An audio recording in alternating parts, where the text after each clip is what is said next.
Намайг Ариун гэдэг одоо 57 настай. Энэ спортын хичээлд одоо 6 дахь хичээлд орж байна. Миний жим бол бас нэлээд өндөр байсан. 107 кг байсан. Тэгэхэд бол яаж яасан бэ нөгөө хоолоо ингээд тохируулж идэхгүй тий. Тэгээ нөгөө гүйж хараад юугаа хаяад ажилдаа хэд улаараад тэгээ гэр ажил тэгээ гэртээ ирэхээр хоол идэл ядарчлаа идэл тэнт очиж ядарчлаа ажиллаад тэгээд хоолны тийм хөвшлөнд бол буруу байсан. Тэгээд яг энэ спортоор хийж хичээлдээ ямар ч байсан 6-аас 7 кг бол хасагдсан. Жилийн дотор. За намайг Баяр бүхэн даваасаа гэдэг. Одоо 27 настай. Спорт гэдэг чинь өөрөө ерөөсөө ер нь ямар ч насныхан аль насныхан хичээл боломжтой. Одоо зүгээр суугаад гэртээ байгаад байгаа хүмүүс одоо хөдөлгөөний дутагдлалд ороод гэртээ байгаад байгаа хүмүүсийг хамж хэлэхэд ер нь одоо өөрийгөө нийгэмшээд гадуур гарч ороод спортоор төлхөө хичээлээд эрүүл мэндэд анхаарал илүү анхааруул. Спорт гэж угаасаа хүнийг ер нь бие бэлтрийг чирээжүүлж идэг.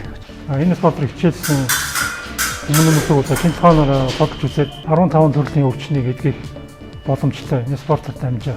Тэгэхээр энэ спорт бол ер нь насны хязгаар бол нэг их нөлөөлөхгүй.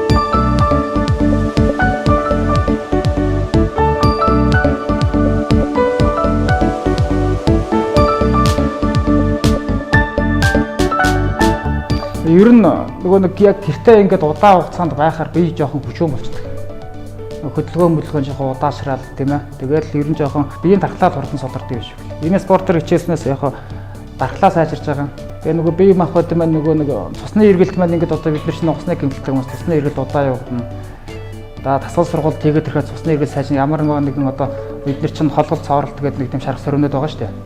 Тийм цооролтууд дээрээс одоо ингээд байнгын хөдөлгөөнтэй байгаа цусны эргэлт сайжин тэр шарах сөрөөнөд хурдыг гэдэг нь дээрээс нь биеийн дархлаа тогтоод ирнэ. Эрүүл сайн сайхан амьдарч чадна тийм. Им бүтээж чадна. Тэр спорт бол хүнийг бол нэмгүүгээр имчилдэг юм аа тийм. Нэмгүү гэдэг чинь нөгөө одоо бид нар хүн өвчгөрөд аптек руу ороод янз бүрийн эм аваад хүндрхээр бүр асар хүчтэй юмнууд аваад хэрэгжилж штэ. Энэ чинь бол одоо нэг талаараа бол сайн зүйл биш. Тоглолттой зүйл байгаамаа тийм. Тэр хүн өөрийгөө голохгүйгээр спорт залуу юм хүний юм гэж хэлэхгүйгээр тийм. Энэ спортоор хичээллээд ядаж нэг сонирхтоо зориг болгоод тэгээд аливаа зүйл чинь бэрхшээл бол толгордог шүү дээ. Тэрийг тавж иж тэгээд цаанаа тэр хүн эрүүл мэндийн хувьд бусад асуудлуудын хувьд төлөвшдөг байхгүй. Энэ спорт маань олимпийн төрөлд байдаг.